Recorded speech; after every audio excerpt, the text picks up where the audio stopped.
Assalamualaikum warahmatullahi wabarakatuh. Perkenalkan, nama saya Gali Abdussalam.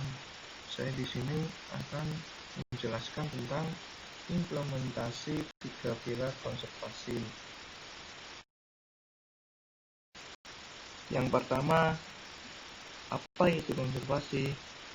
Konservasi adalah upaya-upaya pelestarian lingkungan, akan tetapi tetap memperhatikan manfaat yang bisa didapatkan pada saat itu dengan cara tetap mempertahankan keberadaan setiap komponen-komponen lingkungan untuk pemanfaatan di masa yang akan datang.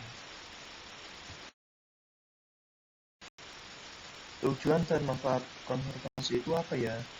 Yang pertama, untuk memelihara ataupun melindungi tempat-tempat yang dianggap berharga supaya tidak hancur, berubah, atau punah.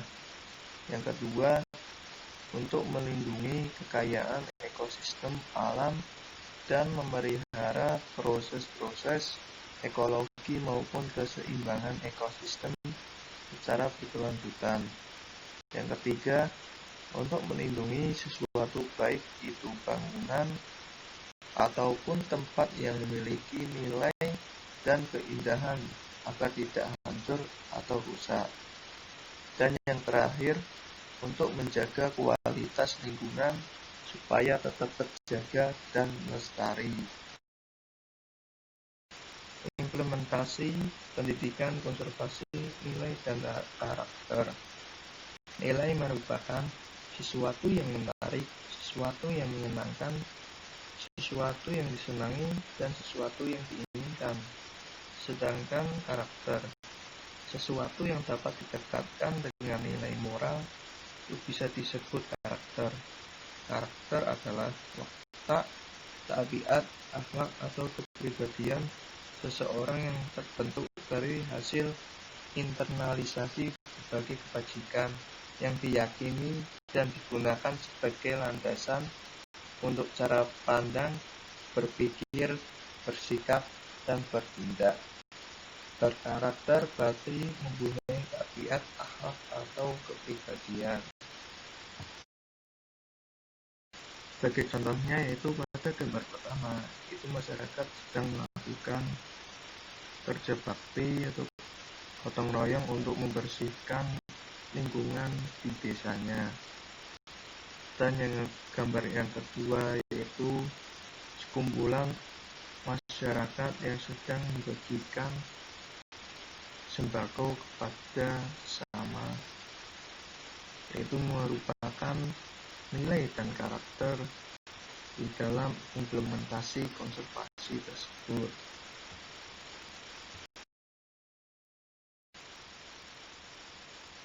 Dan implementasi pendidikan konservasi seni dan budaya. Seni merupakan hal yang sudah ada sejak sangat lama, bahkan ketika pada zaman prasejarah. Seni tidak lepas dari keberadaan manusia yang memiliki hubungan dengan manusia lain dan lingkungan sosialnya.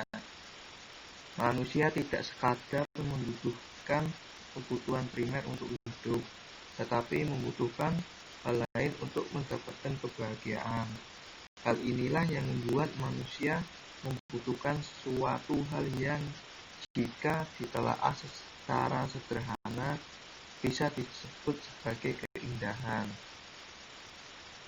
Yang kedua, upaya konservasi terhadap seni dan budaya dilandasi kesadaran bahwa seni dan budaya memiliki peran penting dalam masyarakat. Sebagaimana budaya terkait dengan dimensi lain kehidupan umat manusia. Pada saat yang sama, sumber daya budaya juga mengalami berbagai ancaman baik yang datang dari internal maupun eksternal. Contohnya sebagai berikut: kesenian tari dan kirab budaya di Kabupaten Batang.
Pada di video kali ini, kirab budaya atau festival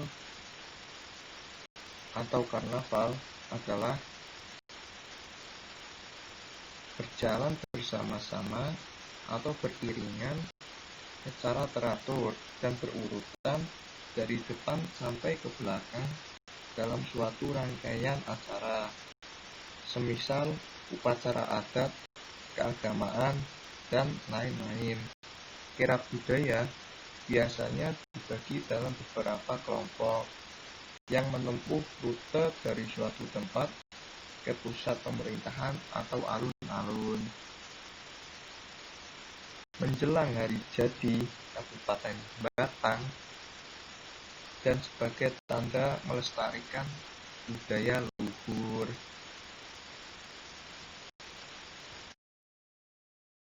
Dan yang terakhir, implementasi pendidikan konservasi sumber daya alam dan lingkungan.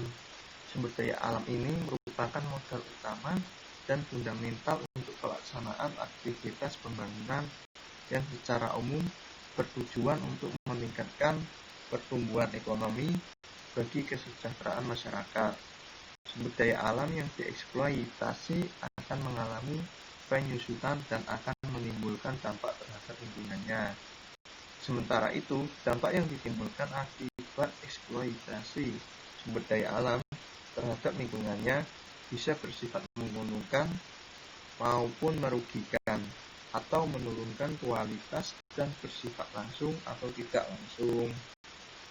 Optimalisasi penggunaan sumber daya alam tersebut harus dicapai dengan mempertimbangkan aspek ekonomi, pelestarian lingkungan, kesesuaian lahan, nilai potensi dan konsistensi demi tercapainya pembangunan yang berkelanjutan.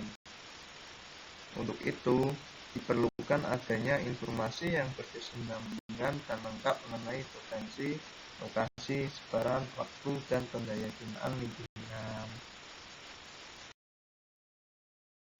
Sebagai contohnya, yaitu penanaman pohon di lingkungan sekitarnya yang bersifat untuk melestarikan dan menjaga lingkungan sumber daya alam sehingga akan terjaga dengan baik dan tetap lestari. Sekian dan terima kasih. Apabila saya telah menyampaikan suatu penjelasan ada yang kurang, saya mohon maaf yang sebesarnya. Wassalamualaikum warahmatullahi wabarakatuh.